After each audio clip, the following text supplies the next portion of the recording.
guys, how's it going? I'm back with another 10 metal bands you haven't heard but should. I'm sorry if there's some like industrial noise where I'm having work done on the house, so it's, as you can hear, that's like a circular saw to cut through paving slabs because like an eighth of the house is being taken apart and rebuilt. Also, I've just wanted to show I've got some cool new posters up, like Feral, Sadistic Execution, stuff like that.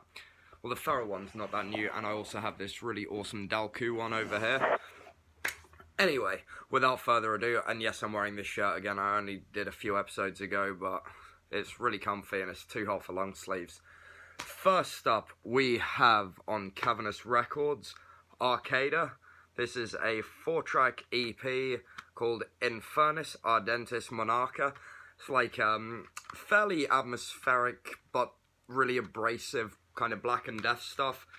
It's got this really nice kind of aesthetic to it. I really like the kind of colour scheme and the sort of quite simplistic look. It's not over the top, but more importantly the music. It's just really intense barrages, blast beats. It's somewhat, I don't want to say raw because that always has the connotation of having that kind of like staticky, treble heavy kind of sound of black metal in the 90s, but it's certainly not like really tightly produced or compressed. It's got this really natural, robust punch to it. So yeah, check out Arcada on Cavernous Records. That was the third one that oh shit, I forgot his name. Chris from Cavernous Records sent me, so give Chris and Cavernous Records some love. Go check out some of their releases. All three have been fucking killer. Next up, another release some friends sent me, so shout out to Mutilate. This is their new album, Contagium. I have their first one as well. They sent me both really kindly. Gorgeously old school looking. Iron Bonehead once again slayed the production or the manufacturing task with putting the booklet together and stuff. I'm not going to show all that because, you know, buy it, look at it for yourself and listen to it for yourself, because Mutilate play an epic kind of black thrash, Black Death kind of, similarly to the South American bands, but I'd say dominantly overall more old school death, but it has got these black and thrash elements to it, not unlike Possessed's first album, Seven Churches.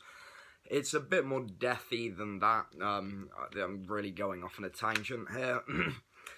It's definitely got some thrashy kick to it, but it's just this really sort of nasty, short to the point. Doesn't fuck around kind of death metal album that I think a lot of you guys dig. So I didn't mean to say black thrash originally. I meant sort of death thrash. I just realised that I did that. Been listening to too much black thrash these days. Blame Hell's Headbangers and my buddy Reaper for fucking putting out good shit too. So yeah, anyway, check out Mutilate. Amazing thrashy death metal, really old school, awesome cover art, awesome music to back that up. And the song Eyes of a Child unfortunately isn't a cover of the stunning song by Miss Aurora from Bergen, but there we go, check out Mutilate. Next up, a somewhat local band, in that they're in the same tiny country of England, or the UK, whatever you guys say. I don't know what's the right one anymore, but this is Crom Dubh. I probably said that really wrong because I'm used to saying things either in English or as Scandinavian, so I believe this is like kind of Gaelic or Celtic. Very indistinguishable logo, but it's got that nice symmetrical effect. This is not glare. The artwork genuinely does look that 3D whilst being so minimalist, which is really cool. It's on Van Records, or Van Records, as I've heard a few YouTubers say it, so maybe I'm being an idiot. German people help. If that's even German, I know they're from Germany. Anyway, Crom Dubh play gorgeous atmospheric black metal. I saw them support Sour. However, why did these bands all have Gaelic names? Or Celtic names. I'm so bad at this stuff. But anyway, another amazingly atmospheric, folky, kind of sit by a fire kind of album. It really sort of entices you. It's not as long as you would expect it to be. I think it was about 30 to 40 minutes. Thereabouts, which a lot of these albums go on way past the 1 hour, maybe 1 hour 20 mark. So it also does the doesn't really outstay its welcome. It's 7 tracks, they're sort of like 8-minute tracks, and it's just got this stunningly, it feels stripped back, it's not obnoxious or pretentious, but it's stunningly composed, and I just think it's a really cool addition to the UK black metal scene. I think this is 101 or 107 of 300 copies, so yeah, it's limited, which I know so many of you are suckers for like me. It's like, I don't care if it's limited to 10,000, it's limited, I'm going to buy it. Next up, another fairly localish band is Grave Miasma.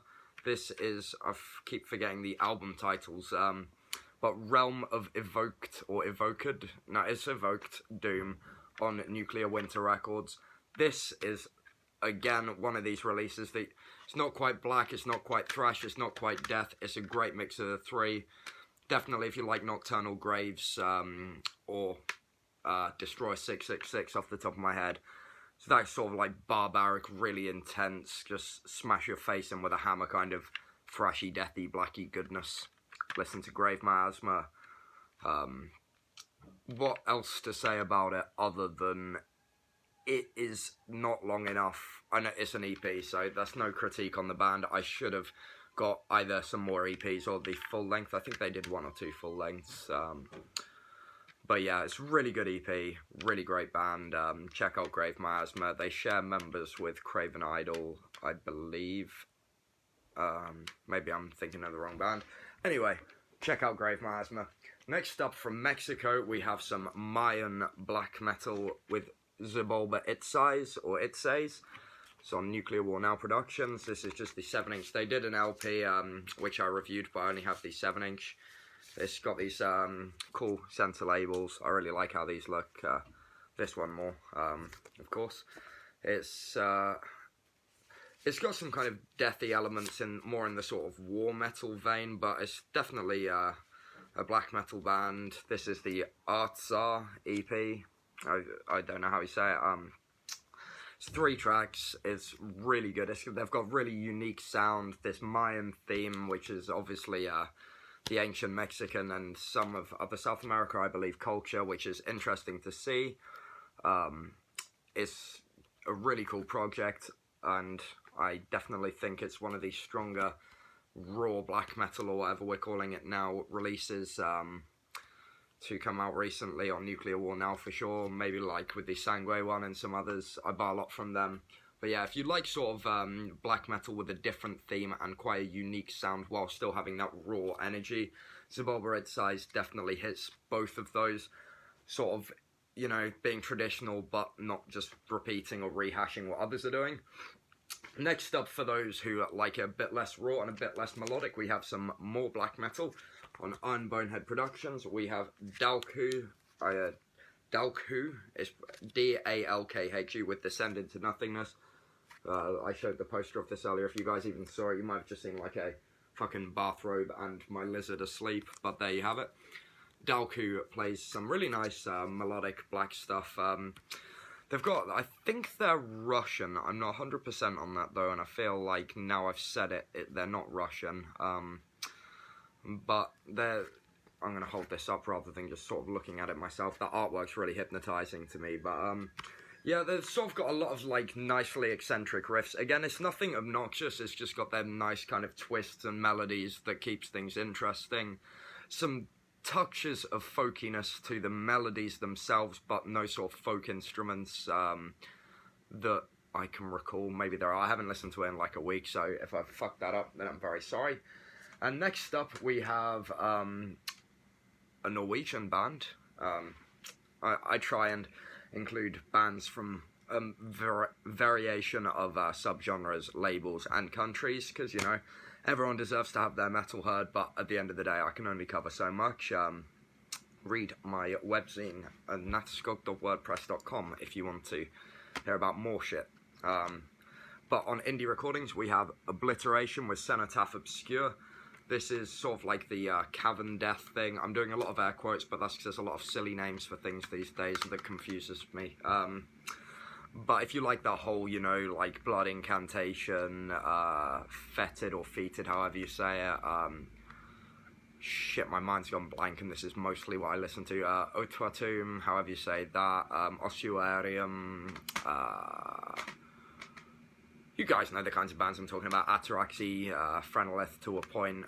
They just sort of really doomy death, but not sort of death doom, if that makes sense. Just cavernous guitar riffs, a lot of mid and slow tempo stuff, and fuckloads of grooves and eerie vocals. Obliteration, I think, I haven't seen so many people talk about. I've seen them a fair bit, but like not as much as say Tomb Mold or you know Burial Invocation or whatever. But yeah, check out Obliteration because they're a really great Norwegian band. They've got quite a unique style to the grooves they write as well, which I really appreciate. Always like something new. Next up, this is heavy metal in its most literal sense with Amulet. This is on Dissonance Productions. It's called The Inevitable War. If you like sort of those bands like White Wizard, Monument, and the band Kane, local band who I shouted out a while back, you know the kinds of bands I'm talking about. Haunt, that's a perfect example of one. But that do that kind of new wave of British heavy metal, kind of gallopy riffs, epic soaring vocals, punchy drums, audible bass, that kind of Iron Maiden, Angel Witch, Witchfind, Satan, those kinds of bands. If you want to relive the 80s, check out Amulet, because these guys absolutely kill the task in making that sound really well in, is this 2018 or 19? No, this was this year, 2019. So yeah, check out Amulet, they're really cool. Next up, actually the first time I've had a straight thrash metal release that isn't black thrash, death thrash, or some other kind of thrash in a while, but from Denmark, I believe, on Punishment 18 Records, it's Battery. I got this CD as a blind buy in Beatniks here in Norwich. There was two, so there should still be one in there for anyone who may live in Norwich watching this. Battery play just this classic kind of thrash style, similar to, you know, like Toxic. Who else? It's a good example. I haven't listened to that much thrash that isn't black thrash in a while, other than this. But you know, the bands like Toxic and these sort of German bands, you know, like Sodom and stuff, maybe a bit less harsh, but they've still got these really gnarly vocals of, say, Creator or Sodom or Destruction. Tankard is a good comparison, I think, for Battery. They're just really good thrash. If you like thrash, then you will like this. If you don't like straight thrash, you will not like this. I don't listen to a whole lot of just plain classic thrash, and if I do, it's usually bands from Germany or like the classic American thrash bands like Exodus. But I do listen to Municipal Waste. I really like them. I really like Gamma Bomb, and I really, really like black thrash. So this was a nice bit of getting something slightly different to what I usually buy, and I really enjoyed it. So great job to Battery. Like I said, I think they're Danish on Punishment 18 Records. Last up, always count these. I do 10 releases maybe. Like I have both Mutilate albums. I just picked one. So this is two bands, Ysengrin and Black Grail. Ysengrin are from France, Black Grail are from Chile. This is a split on Nuclear War Now Productions that I got, again, as a blind buy in a different local record shop, because I do occasionally leave Beatniks when I come home to eat and listen to my records. When I go to other record shops and when I go to shows, that's about the only times where I won't be in Beatniks. But this split is really cool. The cover's reminiscent of Lawless Darkness by Watain was the first thing. I know there's a lot like this, but that was the album that got me into Watain and one of the earlier black metal albums and bands that I heard. So I just sort of see this and I'm like, ooh, but it's really good. Ysengrin are sort of slightly, well, not even slightly, but very avant-garde, and Black Grail were really fucking avant-garde. They're both like really strange bands. I was expecting Ysengrin to be straight kind of bleak French black metal and Black Grail to be batshit kind of black thrash South American death, because they're Chilean and a lot of Chilean bands do that. And how wrong I was and how glad I was to have my ignorant mind put wrong for stereotyping these bands, because they both do this really cool experimental dissonant avant-garde black metal that was really enjoyable and really different, and something quite unlike anything I have. So big props to them for proving me wrong. So yeah, that was another 10 bands, stroke releases, whatever the hell you want to call it. Metal bands you haven't heard but should. I've almost got, well, I've got a near complete list for the next part, but most of that stuff hasn't arrived in the mail yet. So you'll have to stay tuned. As usual, my Instagram is a great insight into what stuff, like, I always post new music I buy. It's good promotion for the bands. I enjoy comparing records with my friends and stuff, so it's a good way to do that. If you do want to follow me, you can at natskog_JSK. If you don't want to, that's absolutely fine. I'm not trying to plug myself. That sounds really bad, as much as the bands. But like I say, I always post what I get, so you can sort of go, ah, that's an underground band, he's probably going to talk about that, if you even care that much about what I'm going to say. Anyway, thank you for watching. I hope you guys enjoyed the video. I hope you subscribe for more underground talks. Like I said before, I've got some kind of guest people coming on soon. I don't know how soon, because unfortunately I cannot make them do things quickly, as, well, some of them have been very responsive. You know who you are, the people I've actually talked to, like, back and forth. If one person's watching this, we had a great chat, and I look forward to having you on here to talk about your own band, because you can do a better job of describing it than me. Some of the other people, I haven't managed to get any kind of insight on when they're going to be ready, so just when things happen, they happen. I'm going to keep rolling out these videos as long as I can afford to keep buying shit. I do have a Patreon. I'm not really going to talk about that, but if you want to throw in a couple bucks, euros, pounds, whatever, yen, rupees, look how cultured I am, then feel free. I'm going to spend your money on buying more underground records. I'm not going to lie to you. The same as if you buy my band stuff, the money is going to go on underground records. That's how I spend the profits. I don't see the point in lying and saying I'm going to use it to, you know, do something mystical or impressive. I'm just going to buy more records.